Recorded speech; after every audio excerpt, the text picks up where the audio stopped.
gente sempre tem uma organizaçãozinha. Como nós temos 50 minutos, nós temos a introdução da Alice, 5 minutinhos, que geralmente é uma música, e a nossa palestra logo em seguida. Só que hoje eu escolhi fazer uma coisa diferente. Eu vou pedir para que 10 voluntárias venham aqui na frente. É uma coisa que vocês não vão precisar falar nada, porque eu sei que tem gente tímida, que não gosta de falar. Mas eu quero saber o que na mente de vocês têm gravado, que é filho mais velho, filho do meio, filho caçula. Vocês não vão falar, vocês só vão se dirigir para as palavras que eu vou dizer aqui. Quem vem? Eu preciso de 10 mulheres. Eu vou chamar a Andrusa, que a Andrusa tem 4 filhos. Andrusa, você vai poder nos trazer uma palavra muito boa aqui, né? A Andrusa fez o primeiro congresso de mulheres, né, Andrusa, esses dias atrás. Trabalho lindo de família, coisa mais linda. Essa mulher tem 4 filhos. Deixa eu ver aqui. 1, 2, 3, 4, 5, 6, 7, 8. Está faltando 2. Pode vir. Sabe o que eu vou pedir para vocês? Peço que vocês me olhem aqui e que vocês ficam bem naquele miolinho ali, perto daquela bolsa vermelha. Então, a tarefa é bem simplesinha. Eu vou falar o nome. Ah, não tem problema. O telefone? Esse aqui? Ah, tá. Esse aqui? Tá desligado? Vocês vão mexendo aí, eu vou falando. Eu vou falar uma característica, tá? E vocês estão vendo que aqui embaixo tá os nomes. Só para quem não consegue enxergar, aqui tá filho mais velho, aqui filho do meio, filho caçula e aí por último o filho único, tá? Eu vou falar a característica, mas eu quero que vocês se dirijam para a placa que está aqui. Mas eu não quero que vocês façam isso na hora que eu falo, para que não haja influência de ideias. Não importa, aqui não existe resposta certa. Cada um vem de uma família, de uma crença, tá? Eu vou pedir só que vocês pensem, aí depois que pensarem, formular a ideia, aí vocês vêm para o quadrinho que eu vou dizer agora, tá bom? Quem é na família o filho certinho? Ai, gente. Vamos ver aqui, ó. 1, 2, 3, 4, 5 falaram que é o filho mais velho. 3 falaram que é o caçula. E ela disse que é o filho único. Beleza, podem voltar. Vamos ver outra aqui. Quem é o filho estressado, nervoso da família?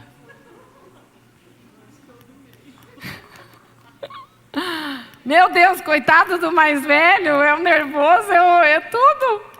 Então, aqui está dividido. Então nós temos 4 mulheres, filho mais velho, 4, que o do meio é o mais nervoso, e você escolheu o caçulinho. Perfeito. Podem voltar.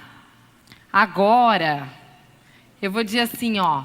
Quem é o mimado? Ó, unanimidade aqui, gente. Olha aqui. Você vai para o filho único? Você é filha única? Ah, então tá explicado. E o resto veio tudo para o filho caçula. Perfeito. E o último aqui, quem na opinião de vocês é o filho mais divertido? Mais engraçadinho, mais assim, que alegra a família quando está todo mundo junto.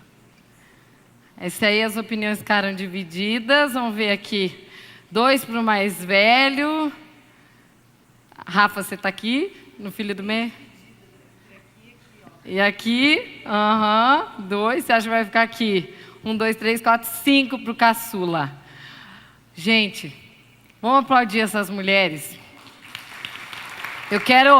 Alice vai tirar foto de vocês aí para vocês aparecerem. Pode vir aqui que vocês vão ganhar. Teve uma participante que o nome dela é Janete Machado. A Janete está aí? Janete, você que nos presenteou com um livro chamado Causa e Impacto, toda mulher precisa saber para transformar todo o seu potencial em resultados na vida e no trabalho.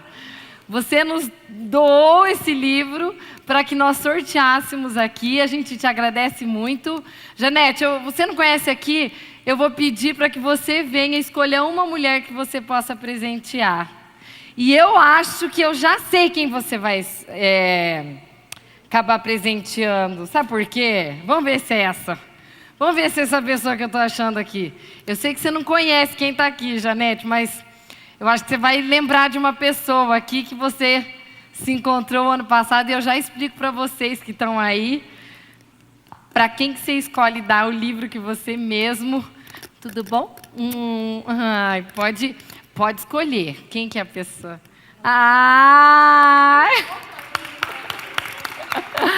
Gente, eu vou ter que dizer por que a Janete escolheu ela. A Rafaela, que é psicóloga, ela fez o primeiro dom do talento dela o ano passado. E ela sorteou o aconselhamento familiar. E a sorteada foi a Janete. Então não foi combinado esse momento aqui, né? Então eu acho que agora você doou, Rafa, seu dom para ela. Acho que ela está devolvendo para você o dom dela, que ela trabalha com livros. Parabéns, parabéns. Tá bom, a gente agradece. Ela falou que próxima ela vai trazer outra. Bom, a gente vai começar falando do nosso momento. Muito bom ver vocês aqui. E hoje eu vou poder compartilhar com vocês o desejo que foi de fazer a minha tese na área de especialização na área de família e de casal. Eu tinha que defender uma tese e eu tinha que escolher um tema. E eu, por alguma razão, me atraí demais por entender as personalidades de filho mais velho, filho do meio e filho caçula. E foram 3 anos de pesquisas, né? Deu para a gente ler bastante conteúdo, apesar das teorias nesse assunto serem bem restritas. E hoje eu vou poder compartilhar com vocês um pouquinho disso, mas antes disso tudo, a ideia principal é que vocês não se prendam naquilo que eu vou falar aqui. Quero que vocês esqueçam tudo que eu vou falar nos próximos 15 minutos, que é apresentar as características. Porque depois desses 3 anos de estudo, e que eu achava o máximo, porque eu olhava assim, eu conhecia as pessoas e eu falava, essa aí tem perfil disso, essa é mais velha, tem perfil daquela. E aí depois, com a leitura da palavra de Deus, a minha visão foi mudando. Eu não joguei meu trabalho no lixo, porque são conteúdos de conhecimento, de ciência, e eu acho que eles são ricos para a gente explorar. Mas aonde que foi o meu questionamento pessoal? Eu olhava e lia as características de filho mais velho. Nossa, eu achava o máximo. Aí eu lia os filhos do meio, eu achava mais ou menos.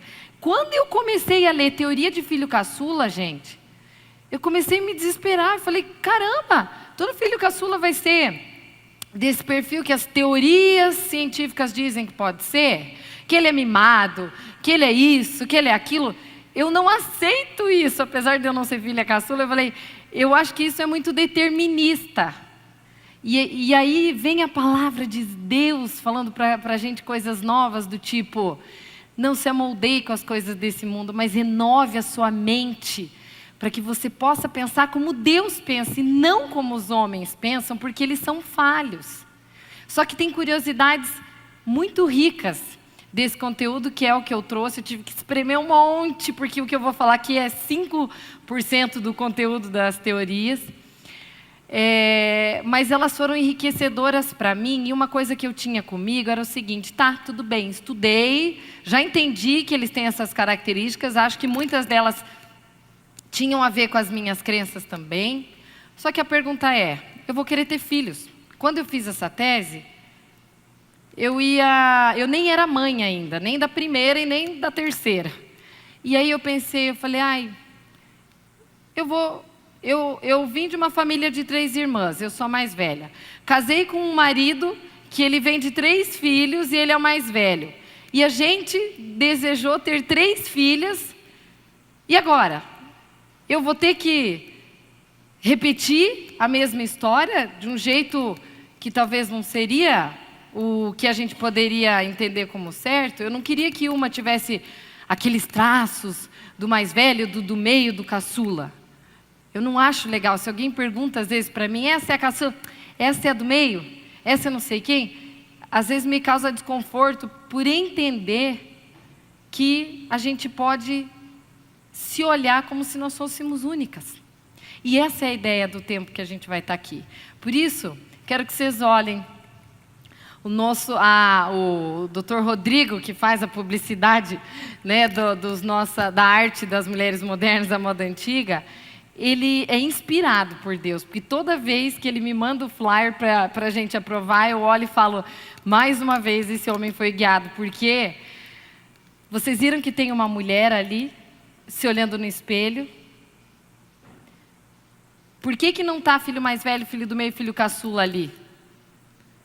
Justamente por um propósito único.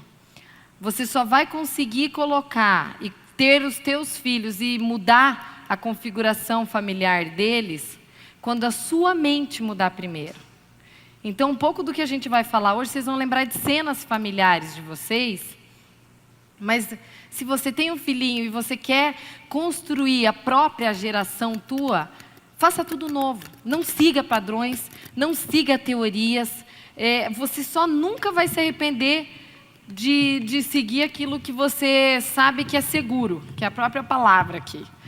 Né? Agora, o principal é você ficar atento ao que a gente pode ser instruído a pensar nesse momento aqui. Tá certo? E agora, se eu tenho 7 irmãos, como é que eu faço? Quem que é o caçulo mais velho do meio? É mais fácil. Se você tem 2, geralmente eles são diferentes um do outro, não é? Um mais velho e o outro caçula. Até aí tudo bem. Só que numa família de mais membros, que aqui tem um monte de gente ali que eu vejo que, né, tem uma idade aí de uns 50 anos, às vezes tem 5, 6 irmãos. Você vai dividir, às vezes, você vai fazer, se tem 7 irmãos, você divide, 2 mais velhos, 4 do meio e os 2 últimos filhos do caçulinha. Agora vocês vão dizer assim, Karine, mas na minha família existe como ter alteração, porque na minha família tem alguém lá que tem alguém que faz o papel de filho mais velho, mas não é o filho mais velho. Isso é muito comum de acontecer. E nada tem que ser muito categoricamente seguido à risca. Até porque, se você tem uma família de 3 e geralmente um é deficiente, geralmente aquele que não é assume o papel do filho mais velho. Ou às vezes ocorreu uma morte na família, ou aconteceu separação. Às vezes aconteceu uma separação e o filho homem, que às vezes é caçula ou filho do meio, ele assume o papel daquele pai que foi embora, muda-se, troca-se tudo, desregula, e aí a gente acaba aprendendo coisas novas, né? Ou às vezes quando você vê famílias onde o homem é mais valorizado, entende? Ou que a mulher é mais valorizada. Então, isso tudo é só para vocês terem uma média noção de como é que funciona o sistema familiar. Sabe como que começou o estudo dos irmãos? Acho legal contar para vocês, o nome é fratria. Os estudos das fratrias começaram porque os terapeutas começaram a perceber que às vezes vinha um filho para a terapia e o filho melhorava.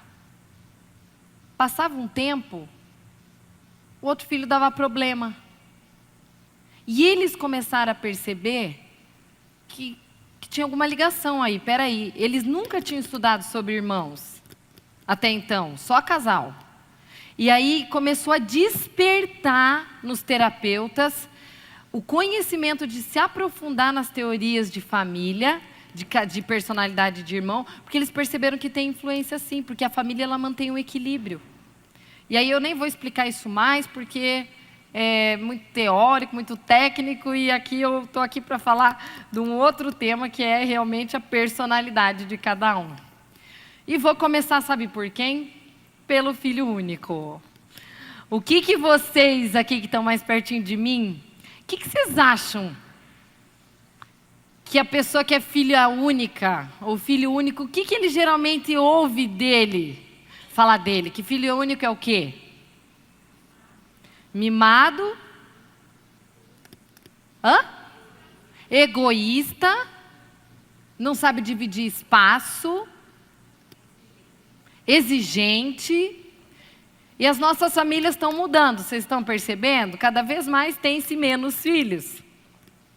Só que as teorias mais recentes estão desmistificando demais isso daí. Meu brinco? Tá, vocês estão me ouvindo, né? As teorias recentes, elas estão defendendo o seguinte: o filho único, ele é como se fosse um primogênito triplicado. Porque toda a exigência, a cobrança de uma família fica tudo em cima dele. E isso isso entra fácil para vocês que estão ouvindo? Porque uma coisa é as crenças que eu aprendi a ouvir. Eu sempre ouvi que o filho único não dividia brinquedo. Aí, de repente, eu estou ouvindo que filho único é como se fosse um filho mais velho triplicado. Ele é. Um filho único, ele se exige demais, ele se cobra demais, ele transfere isso para o lado profissional, transfere isso para a maternidade, para o lado pessoal. E aonde é que está o negócio? O que realmente ele precisa aprender é como que ele pode administrar essa divisão de espaço para que não fique um ambiente competitivo. Porque o filho único realmente ele está acostumado um pouco mais a ter as coisas em um espaço mais voltado para ele. E é muito legal, se alguém aqui é filha única, eu quero que você sinta que isso que eu estou dizendo, que eu achei essa teoria bem jóia, assim, que seja um refrigério na tua alma. Se algum dia alguém disser para você, ai, você é filha única, e antes da pessoa falar, ela já traça, quem aqui, eu tenho certeza que quem é filho único aqui já passou isso. A pessoa já te condena pelo olhar, porque ela já sabe que você não vai ter aqueles critérios que todo mundo tem, que é dividir isso e outras coisas mais. Ele, claro, vai ter que aprender a lidar com frustrações, coisas assim, mas isso é num parâmetro geral, cada um é cada um, não dá para você seguir a regra, tudo o que é falado, né? Isso é uma breve explicaçãozinha só do filho único. Vamos para o mais velho? Gente, o que vocês me dizem do mais velho? Pelo jeito, o mais velho é o que vocês falaram aqui, né? É o certinho, é o responsável, é o inteligente, é aquele que é difícil de sair daquela linha dele, assim, porque ele tem que seguir aquele padrão absolutamente quadradinho. E, na verdade, isso tem sentido, porque o filho mais velho, ele é responsável para proliferar a memória familiar. Ele se sente responsável por fazer coisas que a família faz, que às vezes nem tem tanto sentido, mas que para ele é bonito repetir. Então, vou dar um exemplo lá de casa, que eu tenho uma mamadeira para cada filho, né? A mamadeira, coitada, ela já está velha, ninguém enxerga nem a joaninha que tinha nela. E aí alguém esses dias pediu, por que você não compra outra mamadeira para tuas meninas? Porque é uma só, né? Acho que alguém lá de casa pediu. Eu falei, acho que era a mãe, sei lá, alguém que perguntou. Eu falei, sabe por quê? Porque essas mamadeiras contam uma história. Elas contam a história das noites que a gente passou, assim, assim, assim, e aquela mamadeira, ela tem todo um significado simbólico. Eu já troquei 500 vezes o bico, mas a mamadeira, ela está lá, coitada, de tão esterilizada, ela já quase que não existe mais. Mas é aquela coisa do filho mais velho, de fazer com que a memória familiar, a história da família, os valores sejam passados, né? Uma das coisas que eu acho interessante de filho mais velho é que isso é uma curiosidade que os teóricos encontraram. Dos 23 primeiros astronautas que foram para o espaço, 21 deles eram filhos mais velhos. Por quê? A hipótese que os teóricos levantam é que os filhos mais velhos precisam fazer parte da história do mundo deles, das pessoas. Então, essa é só uma curiosidade. E, claro, existem pontos a serem melhorados. Quando eu falo aqui desconstruindo rótulos, é que às vezes o filho mais velho ele precisa aprender a dizer não sem se sentir culpado por isso. Porque às vezes o filho mais velho, ele dá um jeito, ele se amassa, ele se espreme lá para fazer tal coisa e tal e tal. Tudo para salvar o mundo às vezes, e às vezes ele precisa aprender a lidar com isso. E derrotar cada dia o jeito dele perfeccionista, porque é difícil para o mais velho ele lidar com o erro como se aquilo fosse uma aprendizagem. Ele entende que o erro dele é um fracasso. Que aquilo que ele fez estava bonzinho, sabe? Mas que eu poderia melhorar, poderia fazer melhor. E aí, essa é uma característica que eu acho que dá para que a gente possa ir aprimorando e que eu acho que vale a pena a edificação dessas linhagens para que a gente se aprimore. Uma das coisas que eu gosto de comentar do filho mais velho é que ele tem... os cargos que ele ocupa geralmente são de liderança, os cargos profissionais. E essa foi uma das conclusões que os teóricos chegaram também. Eu quero ler uma dica que um dos teóricos disse para quem tem filho mais velho aqui. Eu achei muito válido e queria compartilhar com vocês. Ele disse o seguinte: se você é pai ou mãe de uma filha ou um filho mais velho, deixe a criança viver apenas o fato de ser uma criança da sua idade, que pode chorar, que pode ser pequeno, que pode ficar cansado e que pode errar também. Porque ele é muito acostumado a ouvir que ele é o exemplo. É ou não é? E agora, vem o filho do meio. Bom, vamos falar um pouquinho do filho do meio. O que as teorias dizem a respeito? Filho do meio, geralmente, eles têm que ter toda uma linguagem especial. Geralmente, filho do meio são ótimos negociadores. Por quê? Porque o filho do meio, ele tem que ter todo um tato para falar com o mais velho, e ele tem toda uma estratégia para introduzir e falar com o filho pequeno. E essa habilidade que ele acaba tendo que criar, faz dele um ótimo negociador. E isso, mais tarde, acaba se transferindo para a vida profissional deles. Uma das coisas que, teoricamente, eles defendem é que filho do meio é muito leal. Se pisou na bola com o filho do meio, ai, ai, ai, ai, ai, porque ele vai ser muito leal contigo. Eu estou dizendo tudo em termos gerais, tá, gente? Sempre considerem isso para não precisar ficar repetindo, mas só para vocês terem ideia do que a gente aprende e é ensinado aqui nessas questões de família. Uma coisa que eu acho que tem tudo a ver, pelo menos eu concordo com isso lá na clínica, é o seguinte: o filho mais do meio, ele é o responsável por questionar as regras familiares. E geralmente é o que tende a avisar quando alguma coisa na família não está bem. Geralmente. Por isso que às vezes ele manifesta isso através de um sintoma. Às vezes assim, um sintoma de estar irritadiço, ou nervoso, ou problema de comportamento, ou problema escolar. Mas às vezes aquilo está se manifestando para mostrar alguma questão familiar mesmo, de outro olhar. Às vezes ele se sacrifica em nome da família. Por isso que isso precisa ser olhado, né? Curiosidades a respeito dos filhos do meio. Filhos do meio, geralmente, pelos teóricos, eles são o que tem menos índices de infidelidade conjugal.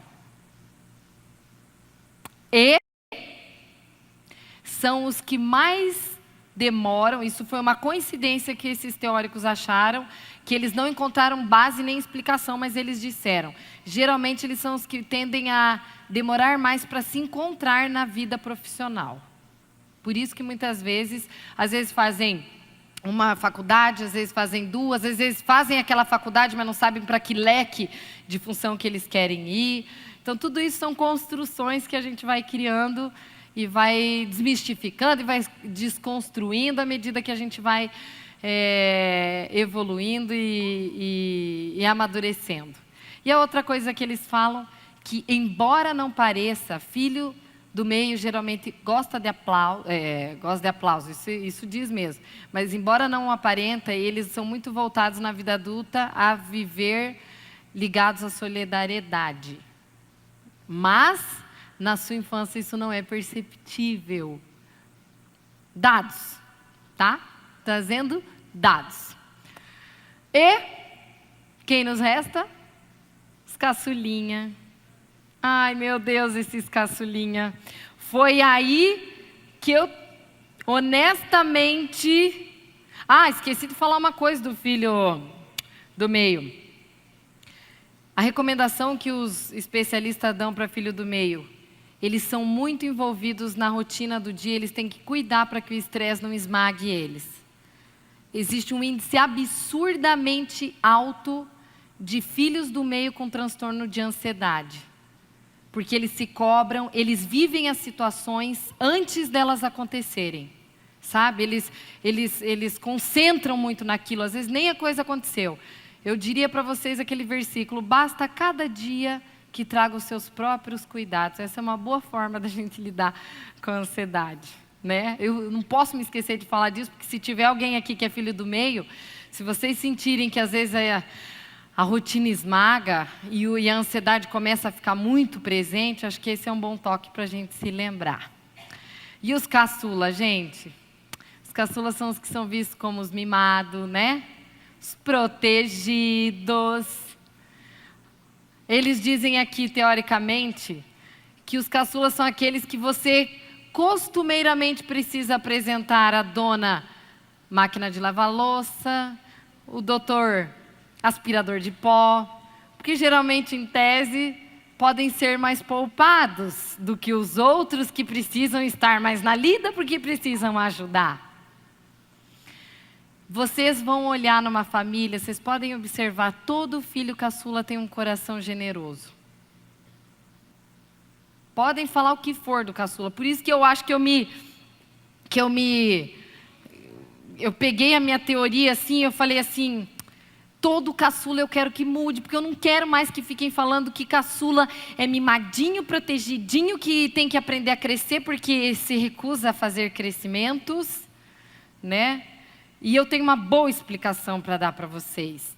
Tem muito caçula aqui? Levanta a mão quem é caçula. Ai, tem bastante caçula, gente. É uma das coisas que eu acho que entra nessa questão de filho caçula, é que eles geralmente são considerados os mais engraçados da família, os mais divertidos. São os caçulas que quebram regras. Você pode analisar. Os caçulas são os revolucionários da família, porque eles que fazem coisas diferentes do padrão familiar. Eles questionam mais. Por quê? Mas o mais velho segue, eu não concordo, mas eu sigo aquilo, porque às vezes aquilo é regra. Mas o caçula já tem mais aquela desenvoltura de dizer, né? Fala assim, não acho não, acho que isso não tem nada a ver, esquece, nada a ver. Ele já tem mais esse traqueiro. Eles têm uma ótima forma de achar soluções para tudo.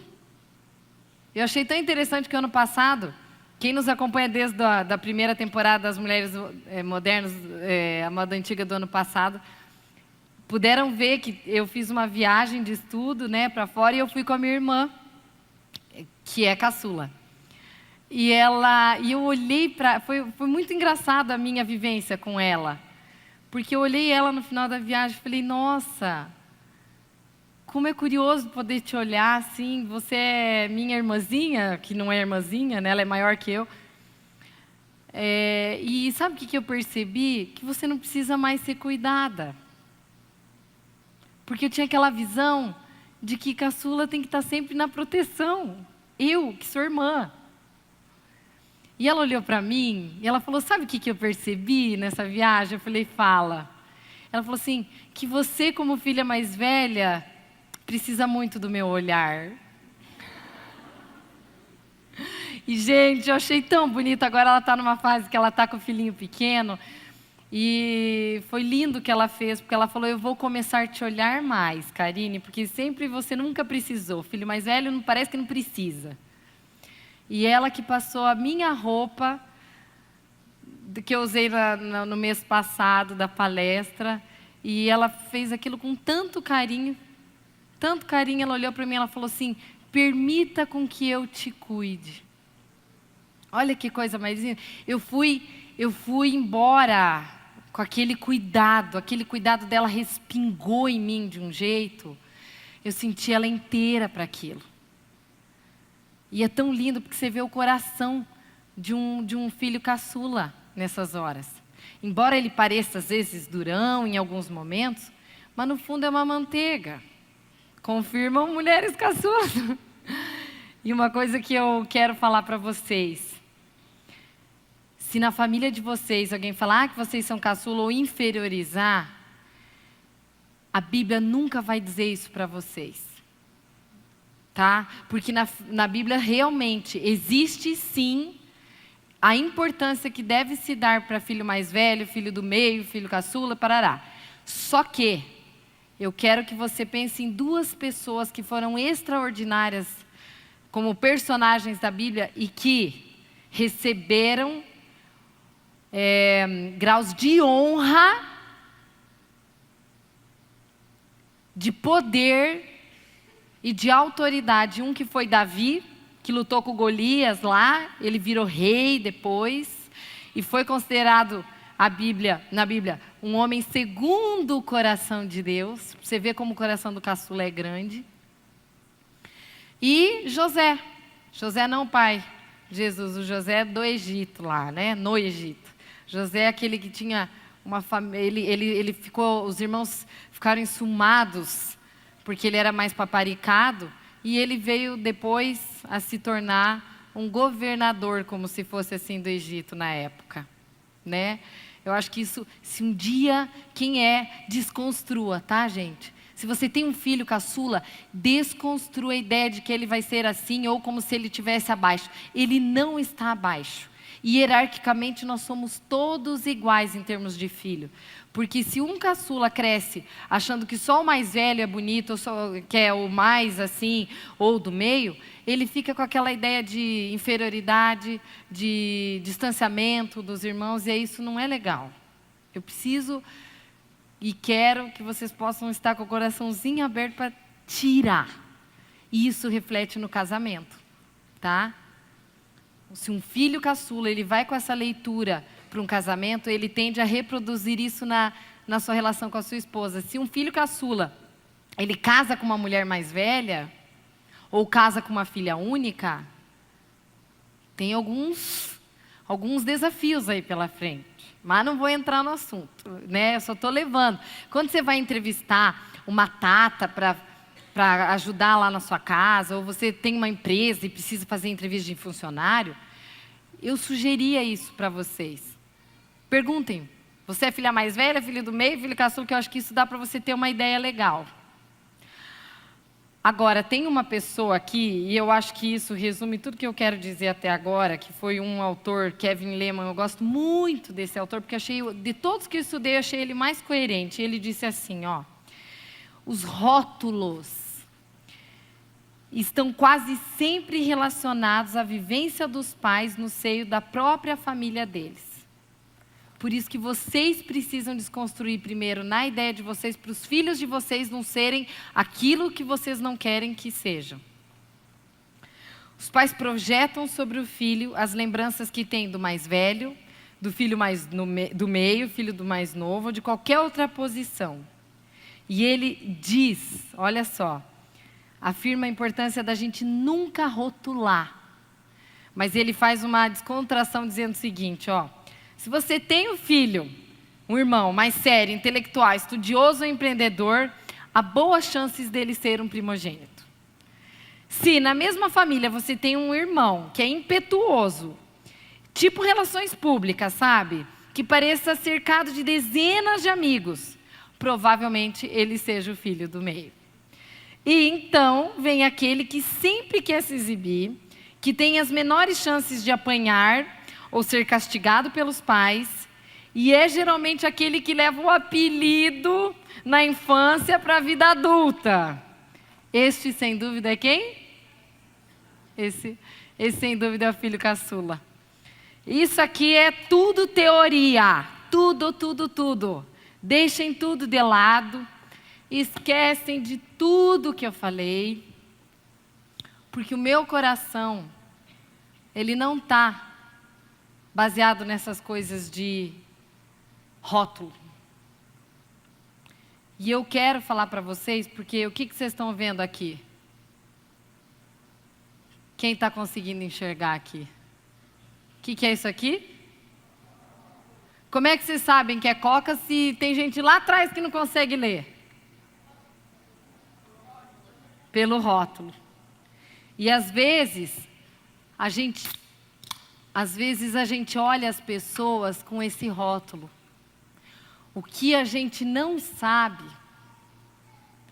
e que é o exato ponto de onde eu quero chegar com vocês, é que por trás desse rótulo existe um conteúdo diferente.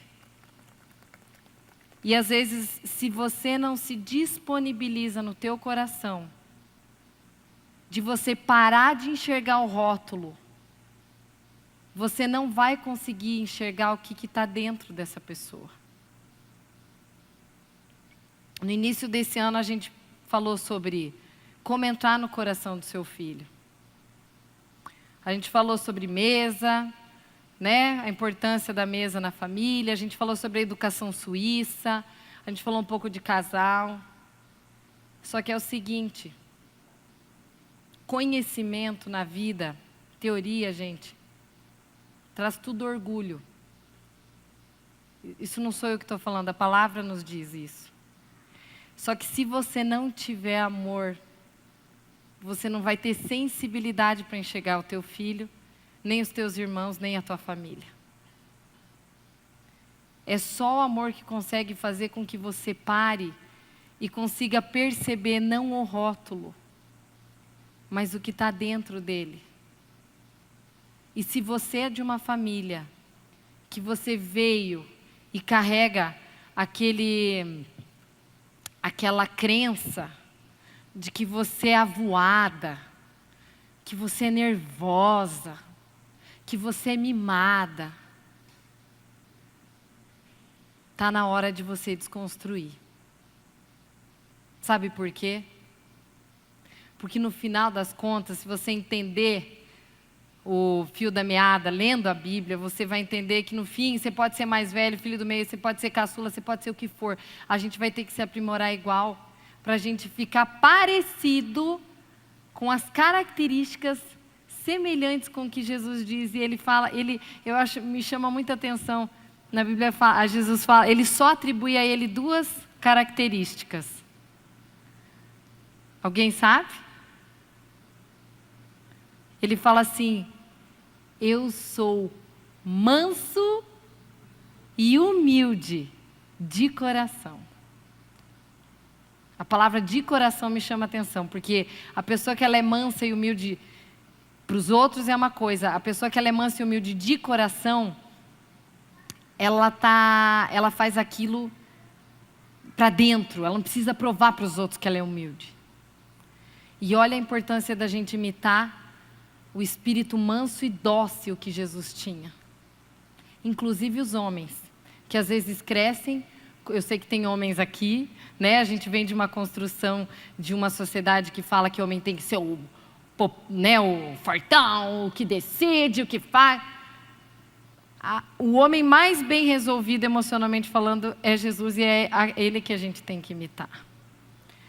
E eu estou falando isso Porque quando você disponibiliza o teu coração para que você consiga enxergar quem está do teu lado, um filho teu, uma irmã tua, um irmão teu, para você olhar, simplesmente olhar, você vai conseguir amar a individualidade dele. Não pelo que ele é, não pelo que ele faz, mas pelo conteúdo que ele carrega, porque a gente muda, é ou não é? Você não é a mesma que você é quando você casou. Quando a gente faz uma viagem, você pode voltar 3 vezes para aquele lugar, naquela mesma cidade. Você não vivencia as mesmas coisas, nem na primeira, nem na segunda. Não seria justo da nossa parte a gente levar a sério, ferro e fogo, teorias científicas que nos dizem, seja assim, para você copiar isso para o teu filho mais velho, filho do meio, filho caçula, que você perde de conhecer a beleza que tem em cada um. Um é mais assim, o outro é mais assado. Um cria soluções, o outro é daquele mais dedicado. Não sei. Essa é a riqueza dessa singularidade. E eu quero, já me encaminhando para o finalzinho, porque hoje eu tive que ser mais teórica, né? Mas eu quero agora sair da teoria e entrar aqui no coração, que é onde eu gosto de entrar, que é onde eu falo com o meu eu aqui. Queria contar a história de uma família que eu conheci, que eu atendi, de um menininho que chegou para mim. Eu queria até ter trazido o desenho dele, mas eu não posso trazer por questões éticas. Ele era um menino...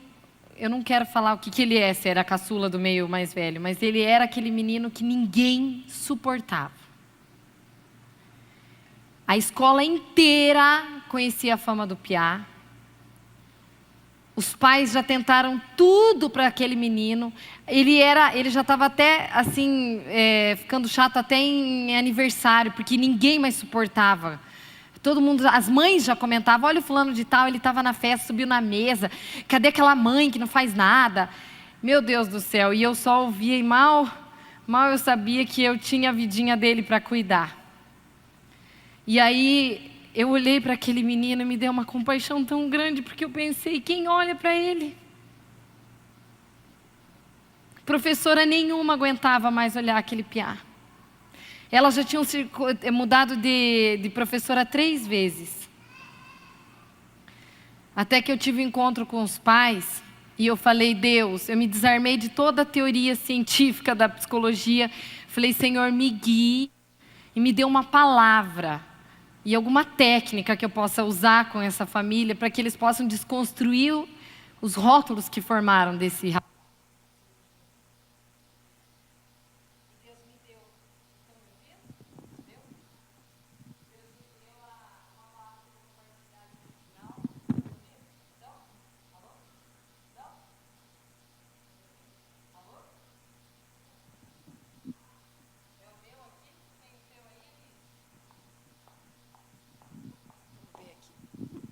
Alô? Isso? Ai, obrigado.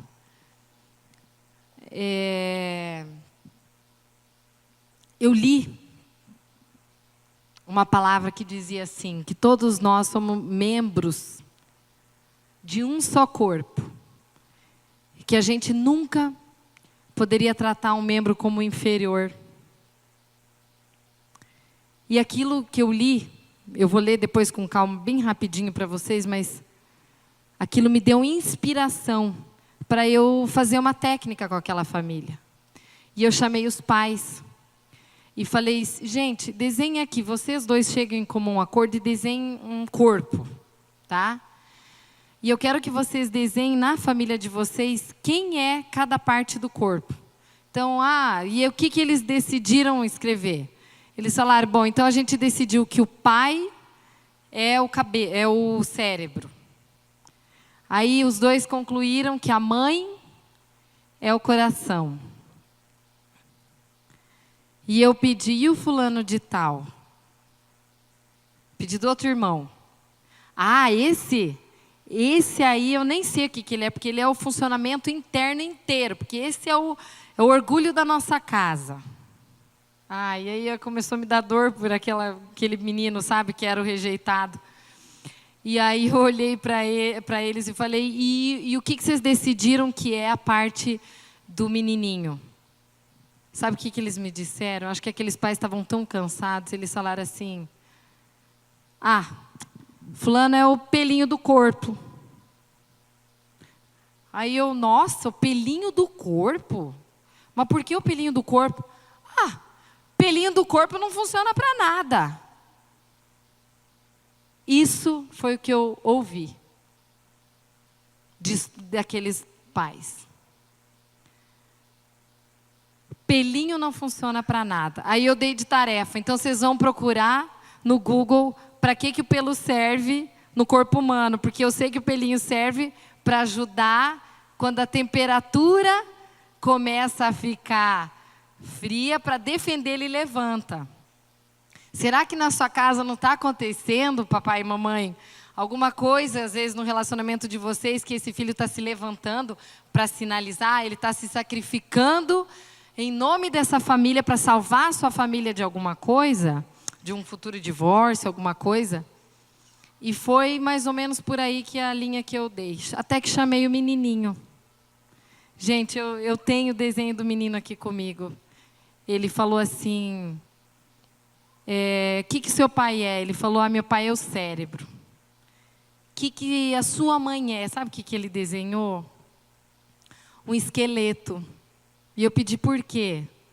Ele falou, por que a sua mãe é um esqueleto? Ela falou, porque é a minha mãe que é a responsável por dar a estrutura da minha casa. E você? Não sei. Eu não sei se eu sirvo para alguma coisa.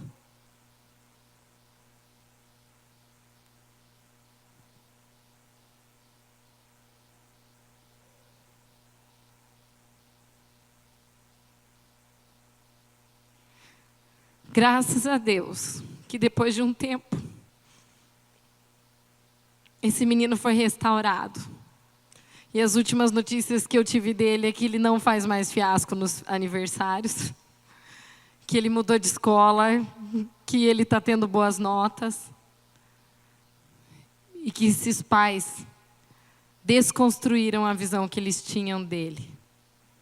Eles puderam entender que ele era importante dentro dessa família.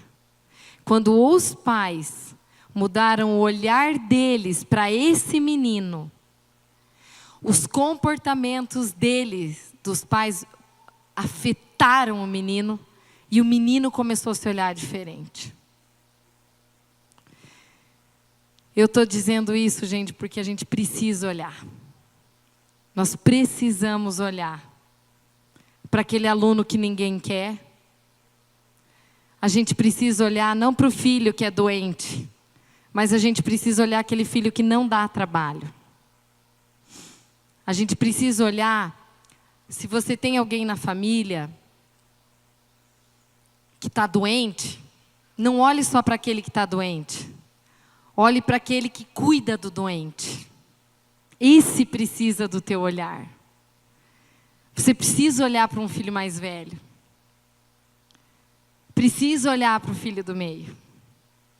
Para o filho caçula.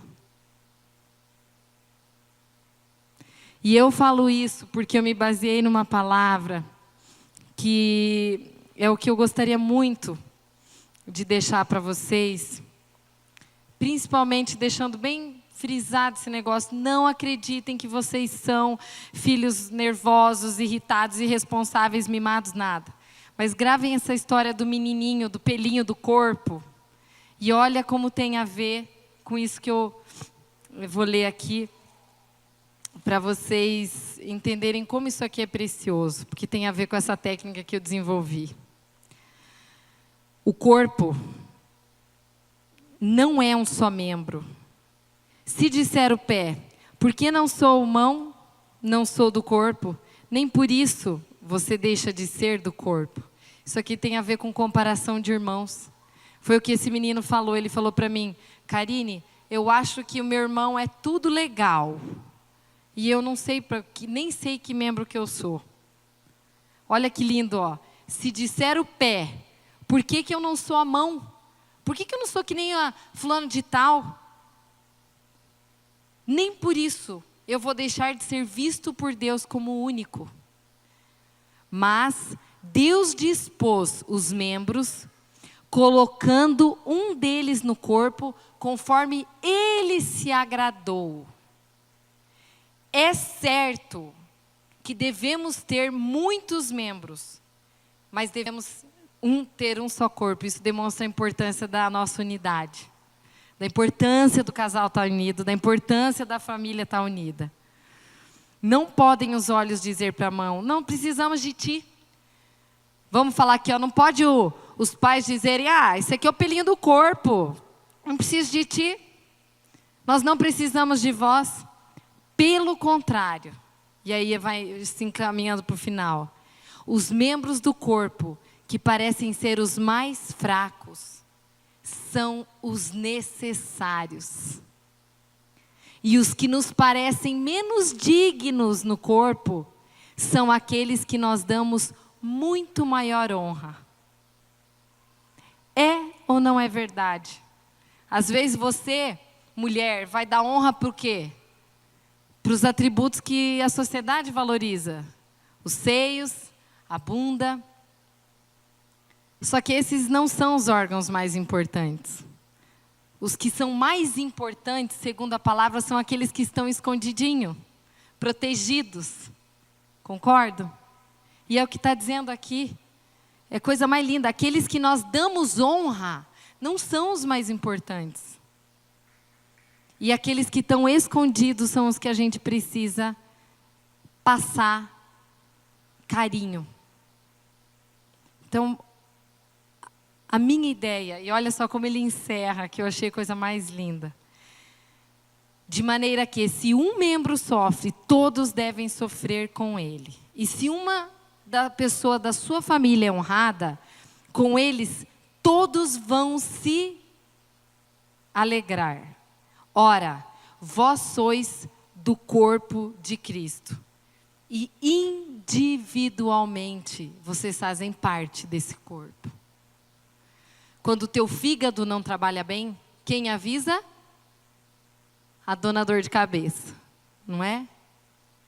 Quando você e o seu marido não estão bem, quem avisa? O filho.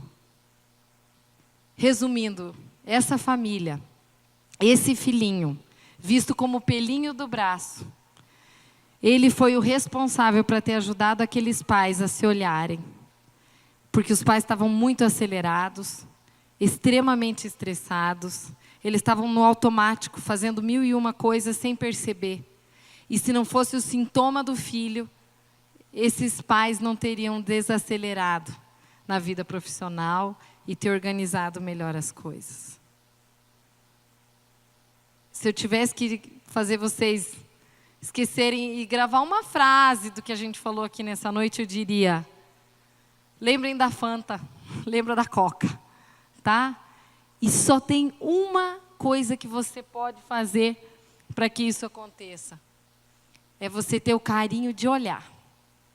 Carinho de poder parar tudo e amar. Esse é um aprendizado, às vezes não é fácil. Mas você faz isso com sensibilidade, procurando aprimorar. A partir de hoje, filho único não vai ser mais taxado de filho único. Filho caçula não vai ser mais taxado de filho caçula. Porque a gente está aqui para construir uma nova geração que vão ser olhados não como perfis, que eu tenho que seguir aquela regra, daquele teste de personalidade, daquilo que alguém falou que tem que ser. Não acreditem. Olhem individualmente, porque se você congelar a imagem das pessoas ao teu redor, congelar a imagem delas no passado, você impede de atualizar a imagem delas ao seu favor, para que você possa conviver melhor. Então esse é o meu recadinho de hoje.